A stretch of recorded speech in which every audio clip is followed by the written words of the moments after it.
Hi class, my name is Professor Lindsay Simon, and today we are going to be learning about minstrelsy and blackface. So the first thing that we're going to want to know is how to define these terms, minstrelsy and blackface. So minstrelsy refers to a minstrel show, and it was a popular form of a comical musical theater with white actors portraying black characters in an exaggerated and exploitative manner. And if you look at this picture to the right, you'll see the black and white minstrel show on television. The next term that we need to talk about is blackface, pronounced blackface. Blackface is a makeup used by a non-black performer playing a black character role, and it was used to imply patronization of blacks by whites or by institutions perceived to be insincerely or ineffectively non-racist. You'll see in the next slide an example of blackface. So, as we've discussed previously, blackface is a theatrical makeup used to create a crude, stereotyped caricature of a black person. And in the picture on the left, you will see a reproduction of a 1900 film with William H. West performing a minstrel show, and this poster represents the transformation from white to quote-unquote black. And as you can note there, they leave space around the lips to exaggerate African Americans having big lips, and it's done in a very crude, demeaning manner. Influences of blackface minstrelsy. So when you think of any historical time period, it's nice to know what might have influenced it. So there's several different influences for minstrel shows. The traveling circus, medicine shows, which if you look to the right, you'll see a preview for one. This one is a traveling medicine show advertising snake oil. Another thing that I like to think of is if you've seen Sweeney Todd, there's a medicine show in that when they're trying to sell the hair growth potion. Chivalry, which is kind of like an animated performance for a newlywed couple. Irish dance and music with African rhythms, music halls, and traveling theater. This is a timeline of minstrel show origins. So there's an obscure origin in the 1920s where minstrel shows were starting to become popular and blackface was starting to be used. In the 1920s, Thomas Rice introduced the character Jim Crow to stage, and we will learn a little bit more about Thomas Rice in a minute. In 1838, Jim Crow was used as a derogatory term for a black person, and this was originated from the character Jim Crow that Thomas Rice introduced. In the 1840s, full-length minstrel shows performed by whites for whites were in effect. And by 1844, minstrel shows became the most popular form of American entertainment. So Thomas Rice lived from 1808 to 1860.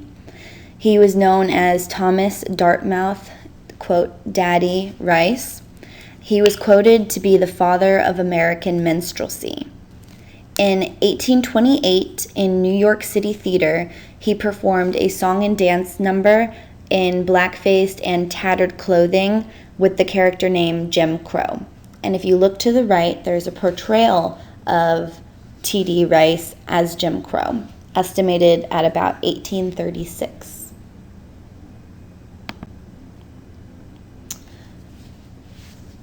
In Jim Crow, for instance, there is blatant racism in the lyrics.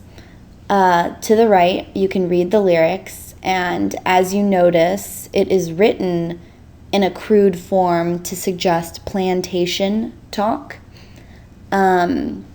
If you go to the chorus, you can see, wheel about and turn about and do just so. Every time I wheel about, I jump Jim Crow. To the left is another portrayal of the character Jim Crow. You can see his tattered clothing and the obvious black face. The Virginia Minstrels. In 1842, songwriter Daniel Decatur Emmett and 3 companions created a show encompassed with song and dance in blackface to the accompaniment of fiddle, banjo, tambourine, and castanets. Self-identified as the Virginia Minstrels, they made their debut appearance in February 1843 in a New York City theater. Underneath, you can see the picture of the Virginia Minstrels, estimated in 1850s. And this was about the first time that the accompaniment of the musicians were brought onto stage with the blackface minstrel shows. Minstrel show development. So Edwin Christie developed the 3 parts of a standard format of a minstrel show. There was the first part, the walk around, where the actors would come through the audience onto the stage during doing a song and dance number. The second part was the olio, in which they were doing more singing and more crude imitations of slave plantation African Americans. And the finale ended with vaudeville-esque one-act plays. It can be noted that minstrel shows were before vaudeville era, and obviously you can see where vaudeville got some of its attraction was from taking the origins of the finale one-act play minstrel show part. The shows were performed in imitation of black plantation dialect, as you noted in the last tab with the lyrics for Jim Crow, Jump Jim Crow. Pictured on the bottom of this tab, you can see the Christie Minstrels in 1847. Public response is always worth note in instances like this. And Mark Twain happened to be a huge patron of minstrel shows. So Mark Twain, notable white American author, he lived from 1835 to 1910. He was quoted saying, "If I could have the Negro show back again in its pristine purity, I should have little use for opera." There's not much to say about that quote. It's pretty self-explanatory. He loved minstrel shows, even more so than the opera. This quote was taken once the decline of minstrel shows was starting to happen. Anybody who's read The Adventures of Tom Sawyer and The Adventures of Huckleberry Finn would note that minstrel shows were included in a positive, humorous light in both books. In 1906, Mark Twain's autobiography reminisced on minstrel shows as a thoroughly delightful thing. Another public response that's worth noting is of Frederick Douglass. He lived from 1818 to 1895, and as I'm sure you know, he was a Black American orator and very well known. He was quoted saying, "Blackface performers are the filthy scum of white society who have stolen from us a complexion denied them by nature, in which to make money and pander to the corrupt taste of their white fellow citizens." I think that this quote in particular has so much punch, as in most history, we can see the majority opinion to historical events, and often the minority is left out. Well, here is a response from an African American responding to what he could tell was blatant racism. And he said it in this quote that it was corrupt by nature. It was aiding to the distasteful opinions of their fellow white citizens. It's just a really powerful quote from a minority perspective. He publicly abhorred blackface, condemning it as racist in nature. And sadly, he did admit that it is something to be gained when the colored man in any form can appear before a white audience. And so this is just a flashback to the past, honestly, to see that racism has been an effective form of bigotry for so long, and that it was finally making its way into theater and on stage in a really popular form. What blackface and minstrel shows really did was it desensitized blacks as people. There was white supremacy and the upheld belief of black inferiority in all of the minstrelsy's bases. The genre focused on black degradation and slavery. As seen before, it used crude, stereotypical language and character names, and it made light of horrors that blacks had to experience pre-emancipation. On the right, there was the second most famous character named Zip Coon. He made a mockery of free blacks who attempted to appear dignified with nice clothing and the such.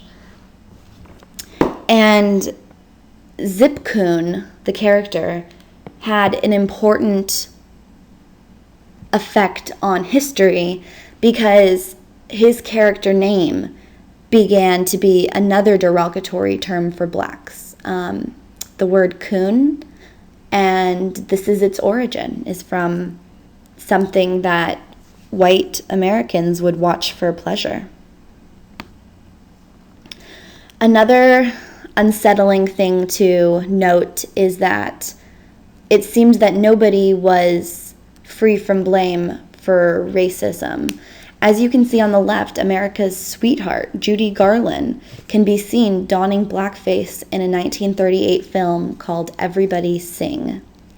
And to the right, famous American dancer Fred Astaire wore blackface in a 1936 film, Swing Time. Another unsettling thing to note is that there were also blacks in blackface. They noted the fame and the fortune that was coming from these minstrel shows. And honestly, it was a way for them to get onto stage and be known as an entertainer themselves. But something to consider is the psychological affliction at portraying one's own heritage in such a degrading and demeaning fashion. And honestly, what this could do is it could quiet the protest of racist subject matter, undermining the effects on black culture as a whole. Because if the blacks are doing blackface, how could it actually be that racist? So if you look on the right, you can see Bert Williams. He was the only black member of Ziegfeld Follies in 1910. Shown here, he is in blackface, and he was the highest paid black American entertainer of his day.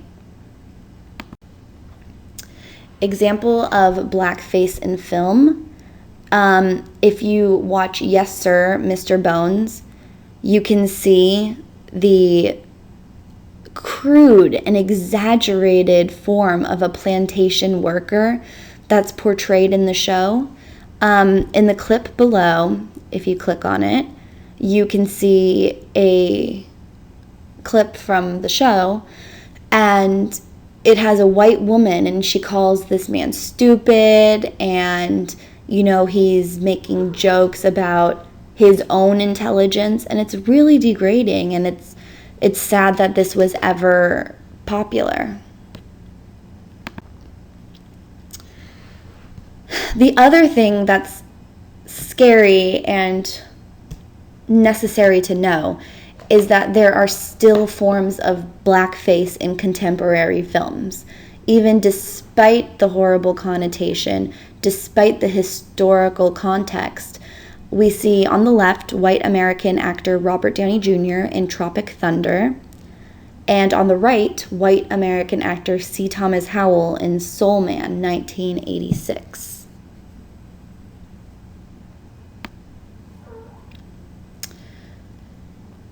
Something that's important to know is the satirical use of blackface in film. One of the most noteworthy movies that showcased this the best was Spike Lee's film Bamboozled in 2000.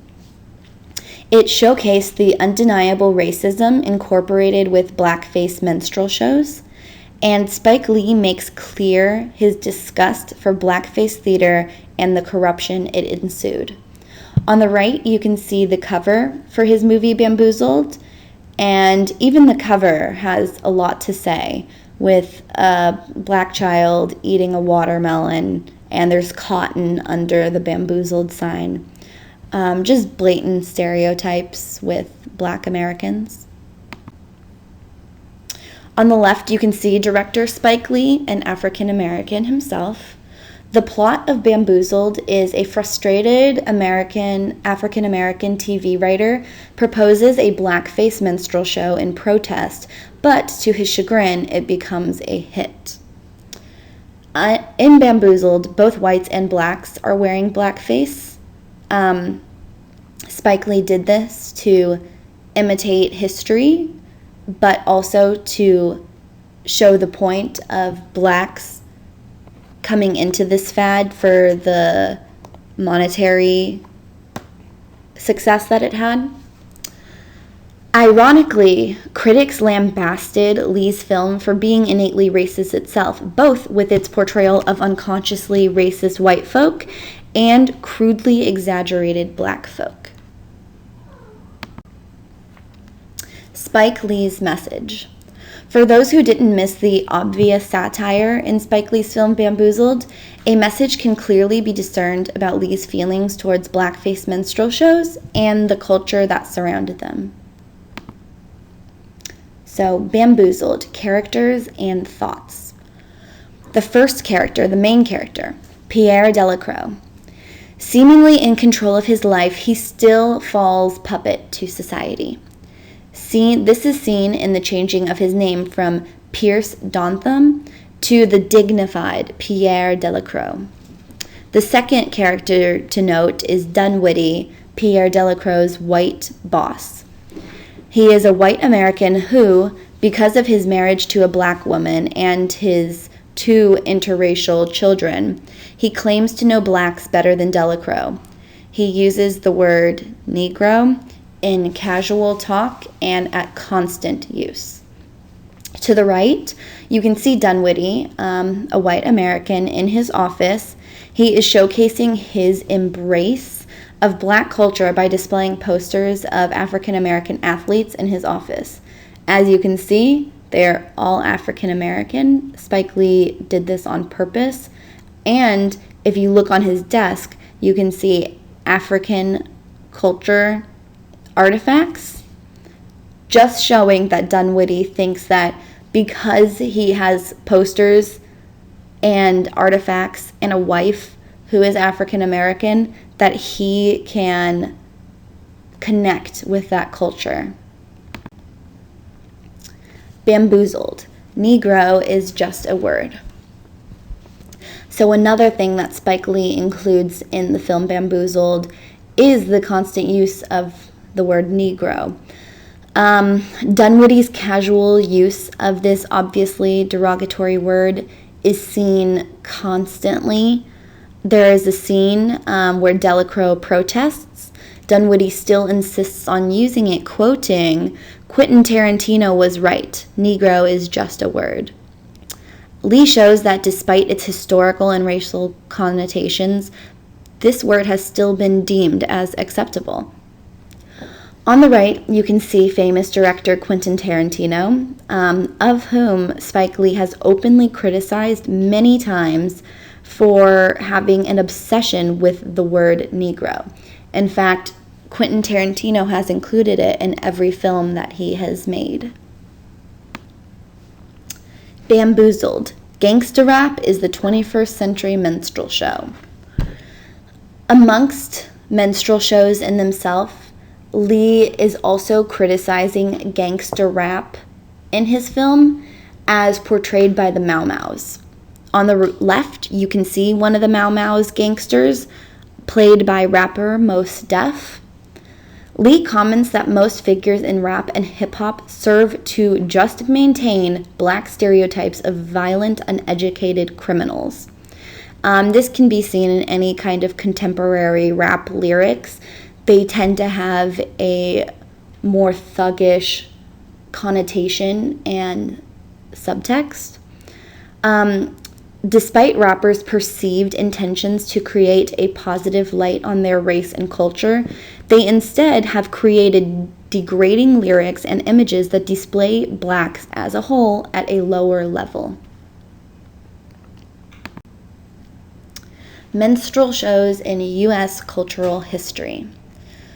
So there is no doubt that minstrel shows are a staple in American history, both theatrically and culturally. During a period of time when racism was seen as normal and unfounded, it can be expected that theater would mirror these societal thoughts, as theater is often intended to do. The interesting thing to note is the obvious change in tides and the still remaining prejudices inlaid in America's older citizens. America is becoming more and more colorblind the older it gets, but cannot yet be totally rid of prejudices given the still present citizens who were born before World War II.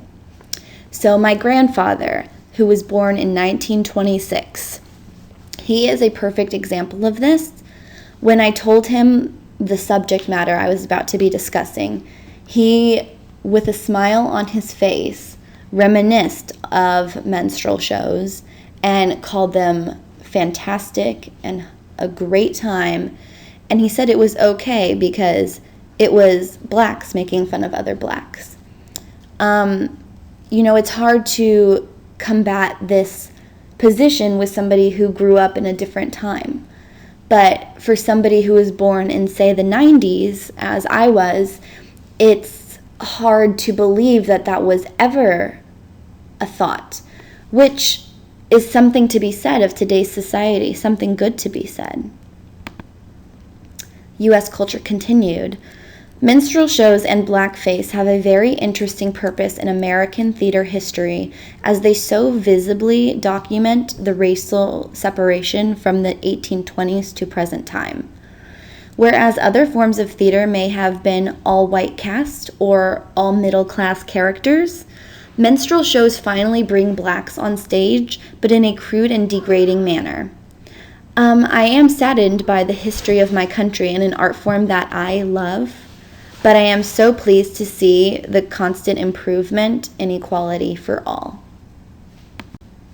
Here's the works consulted, and I hope that you have learned something and understand the significance of minstrel shows and blackface in American theater culture. Thank you. Bye.